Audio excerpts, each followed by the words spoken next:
Goeiedag en welkom by vandag se potgooi. In ons vorige potgooi het ons gepraat oor welis en oor iets baie sterk wat Jesus sê in Matteus 5, dat iemand wat na 'n vrou kyk om haar te begeer, reeds egbreek in sy hart gepleeg het. Ek is Dylan Smit. En ek is Rolf Kruik. So vandag wil ons bietjie verder oor die onderwerp gesels oor welis, seks, egbreek ensovoorts. Maar miskien moet ons begin by die begin. Rolf, wat is Abba Vader se oorspronklike plan vir intimiteit? Dis 'n baie goeie plek om te begin, Dylan, want baie mense dink wanneer die Bybel teen egbreek of seksuele sonde waarsku, dat Abba Vader teen intimiteit is. Maar dit is glad nie waar nie. Van die begin af het Abba Vader man en vrou geskape. Hy het hulle geskape om in 'n huweliksverbond saam te leef, om mekaar lief te hê, om in intimiteit met mekaar te deel en om kinders voor te bring. So intimiteit binne die huwelik is nie iets vuil of verkeerd nie. Dis 'n geskenk. Dis 'n geskenk van Abba Vader.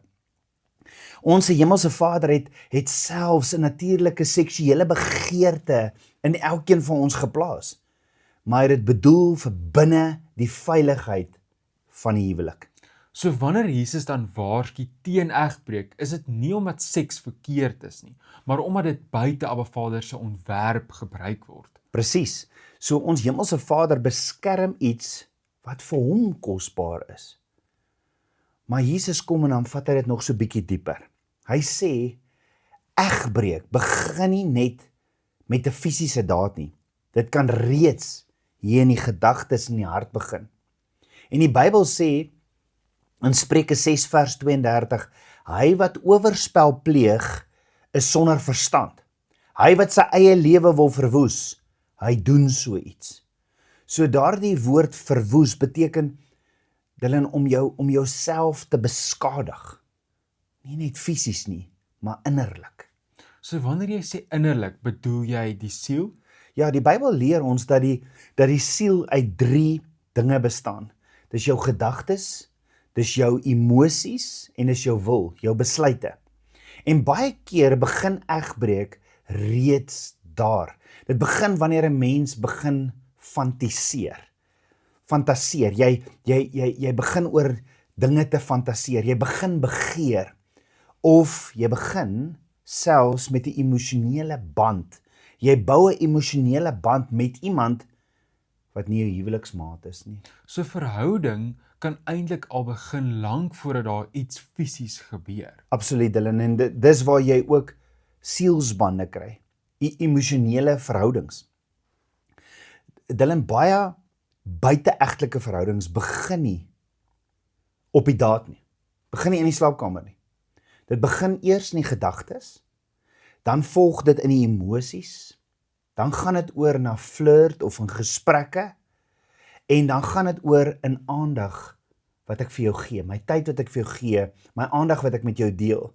En dis presies hoekom Hooglied 3 vers 5 ons waarsku, moenie die liefde aanwakker of opwek voordat die tyd nie is nie. Met ander woorde, wag vir jou huweliksverbond, jou huweliksmaat, voordat daardie liefde en intimiteit ontwaak. So Rolf, jy het 'n baie interessante beeld gebruik toe ons vroeër gesels het. Jy het gepraat van hoe 'n roete wat lei na egbreek. So kan jy dit vir ons verduidelik? Ja, die vyand werk baie selde met 'n skielike aanval. En daar's gewoonlik 'n roete of 'n pad wat hy volg. Die eindbestemming is egbreek of seksuele sonde. Maar net voor daardie daad plaasvind, voor daardie eindpunt, is daar 'n stasie op die pad. En Jesus wys vir ons daardie volgorde. Jesus sê in Matteus 5 vers 28, elkeen wat na 'n vrou kyk om haar te begeer, het reeds in sy hart egbreek met haar gepleeg. So die volgorde is, jy kyk, jy begeer, en dan gaan jy oor in aksie, jy egbreek. So alles begin eintlik by wat 'n mens kyk, wat 'n mens sien. Ja, en baie kere selfs die mense by die gym sê, ek kyk net, ek vat nie. Of mense sal so grappie maak, kyk, ek kyk net, ek vat nie. En dis waar die deur oopgaan. Die vyand kan nie jou gedagtes lees nie, Dylan, maar hy kan baie goed sien waarheen jou oë gaan en hoe lank. En wanneer ons kyk na dinge wat begeerte aanwakker, begin gedagtes te vorm. En gedagtes vorm begeertes. En begeertes kan emosies word. En emosies lei uiteindelik tot 'n aksie. So is daar Bybelse voorbeelde van waar hierdie proses plaasgevind het? Ja, Dylan, die bekende een wat ons weet is Josef.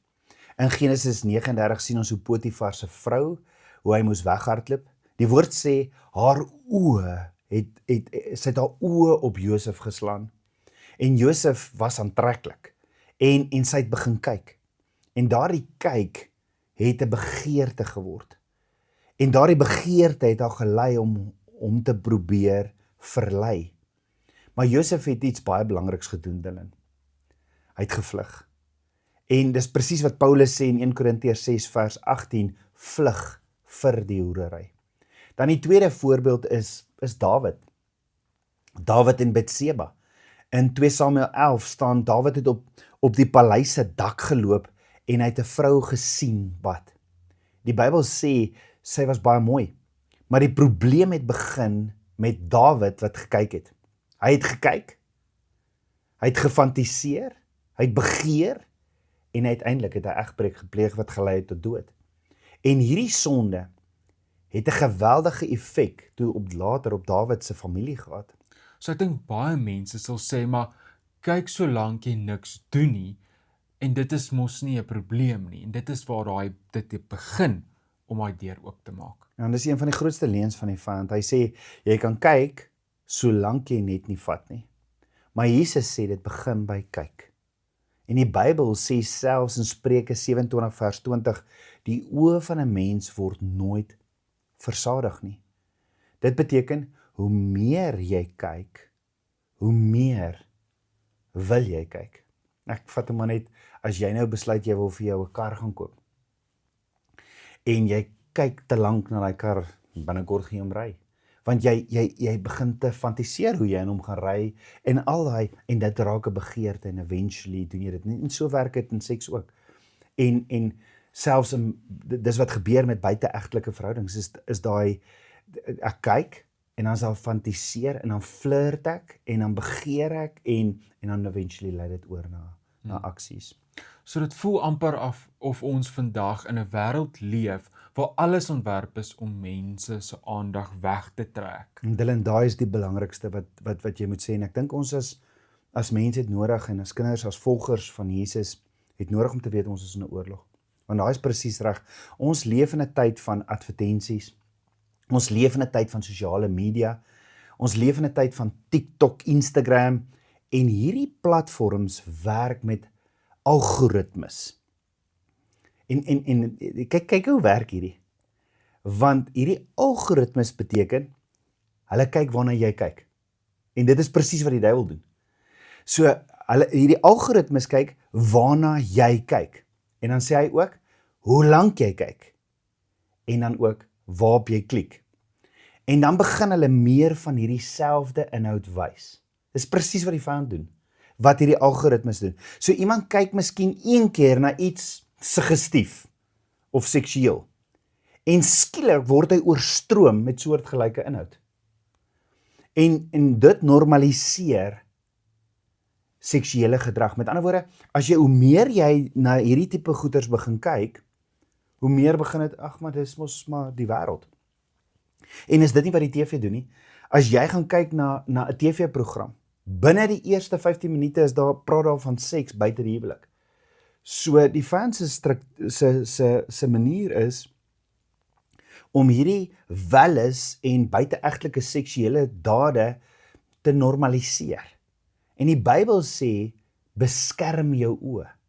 Job sê in Job 31 vers 1, ek het 'n verbond gesluit met my oë. Met ander woorde, wanneer ek na ietsie kyk, en ek sien, o jette, hierdie is nie reg nie, dan kyk ek dadelik weg. Ek het 'n verbond met my oë gesluit, dat ek nie lank gaan kyk na iets wat ek nie moet kyk nie. Want Roef, jy het vroeër ook genoem, dat egbreek nie net 'n persoon raak nie, maar dit het 'n groter impak. Absoluut. Daar's 3 groot areas wat dit aanraak. Die eerste, dit raak jou familie aan.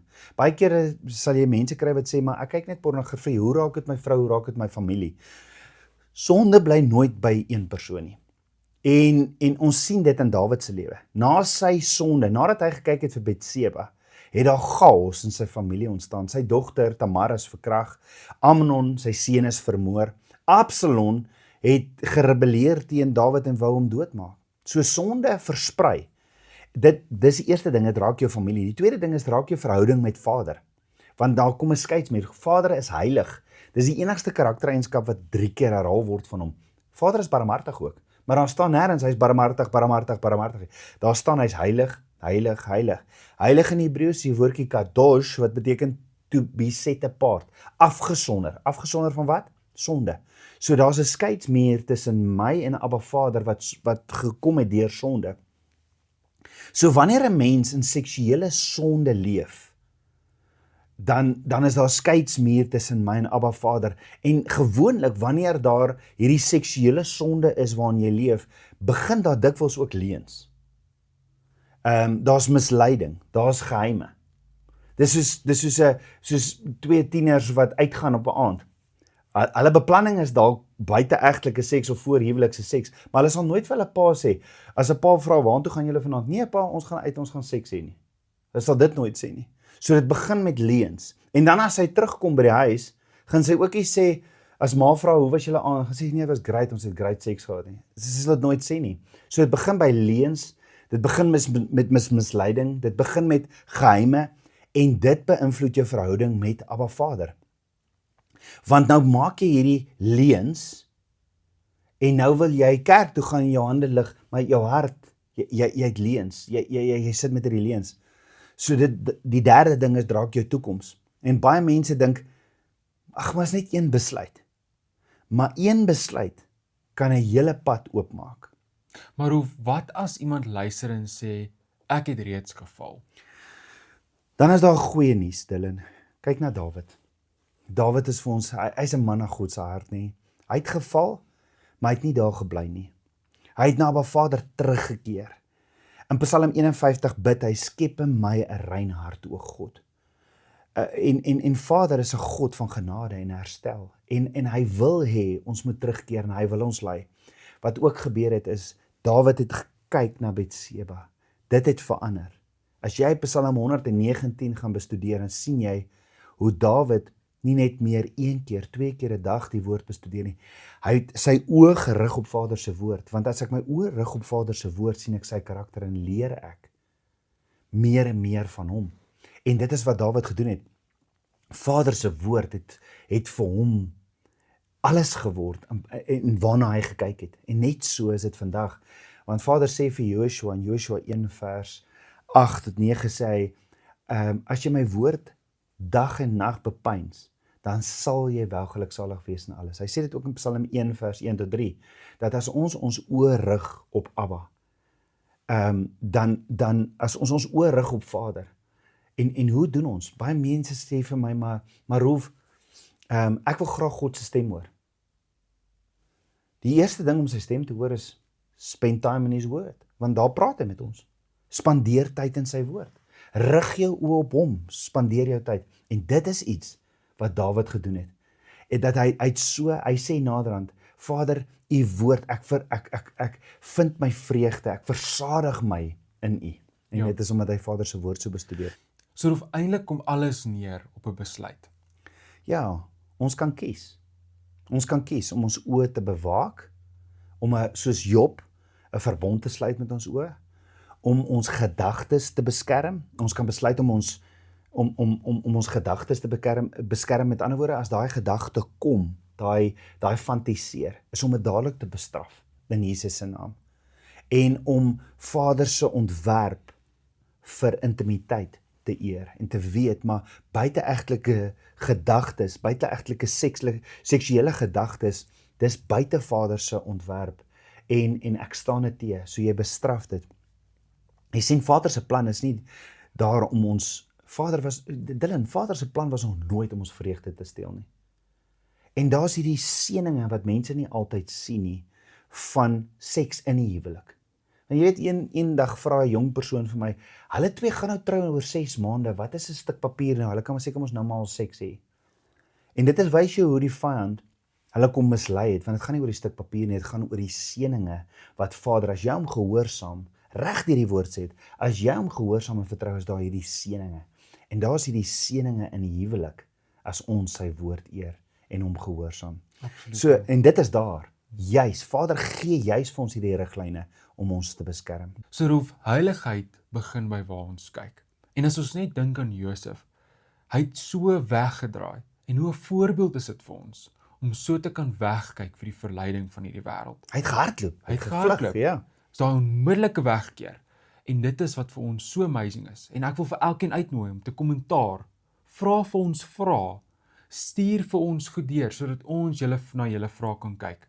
Want so is dit belangrik om hierdie onderwerp aan te raak, diep in te delf, om seker te maak, ons vat hierdie waarheid wat Vader vir ons gee aan, en ons maak dit deel van ons lewe. Dylan, ek wil net by jou aansluit daarso is, en ons besef dit nie.